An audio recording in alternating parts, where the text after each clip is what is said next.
my goodness. I can't believe I'm about to do what I'm about to do, but I'm gonna do it. I'm doing a TBR video. I haven't done a TBR video, like solely a TBR video in like forever, but I'm doing it today. So I'm super excited. I have started reading historical fiction and I think it's the tits. I'm making like a TBR for August that is just like, it's only like 4 books, all historical fiction, because I feel like I'm super into it and I just want to like continue reading something if I'm into it. I don't want to like switch up the genres too much right now. Like I'm definitely going to read more than 4 books in August, but this is, my plan for these is I'm going to Burning Man like the last week of August. I'm going to make a totally no, I'm going to make another TBR video for that. Maybe I'll be like, you pick my TBR. But yeah, because I don't really know what to read, but I know I'm going to read something because it's like 8 days, 8 or 9 or 10, or I don't fucking know. A lot of days where I'm like not working, and that means I have a lot of time to read.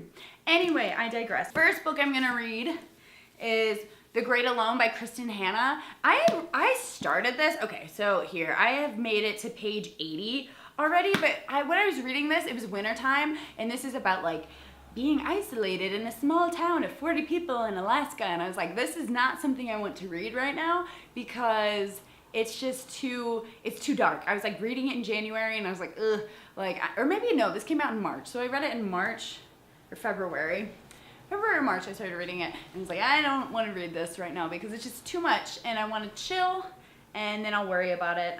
Or no, I've never really been into historical fiction. So this is the first time I've been into historical fiction. So I'm like getting into the genre. And so I'm like, yes, I will read you and I'm gonna finish this. And I'm really excited because it was really good. And The Nightingale is also by Kristen Hanna, and this is like one of the best books I've ever read. And my mom, I told her about The Nightingale, now she's like reading all of the books and she loves them, so maybe I'll have something to talk about with my mom. Next, I'm going to read The Parentations. I am super excited about this. This is like a gothic book taking place from like, I don't even know, maybe the 19th century? So maybe like 1800s, something like that. And they time jump. It's about 2 sisters who are immortal and will not die, and they are living forever and traveling around the world doing their thing, and I'm super stoked for this one. It just seems really mystical. It's a chunker.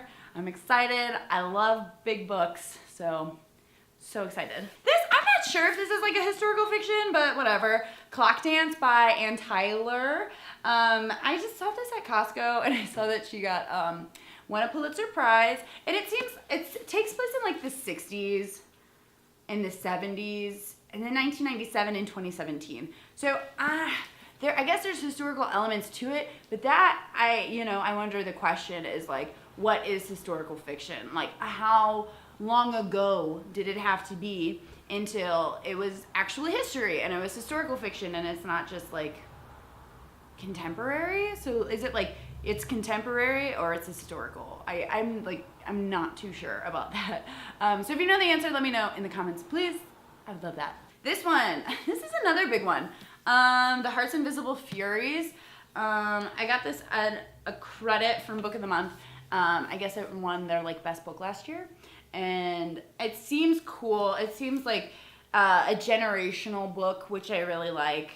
And it is, I think it takes place in like the 40s in New York and into like today. Oh, he wrote The Boy in the Striped Pajamas. I heard that one was really sad. So I think this is gonna be really good and I'm super excited about it. So that is what the 4 books that I am gonna have plans on reading. I think I'm gonna read more stuff, but we'll see what I end up reading. But yes, if you've read any of these, let me know. If you want to buddy read any of these, let me know. They're chunky. I'm excited to be reading chunky books. I just love getting lost in a good big book. It's one of my favorite things. I love big books. How many times can I say that? I love big books. I love big books. I love big books. It's a big book. I will talk to you all later. And leave a comment below if, yeah, you want to read any of these together. Subscribe if you haven't already. Okay, bye.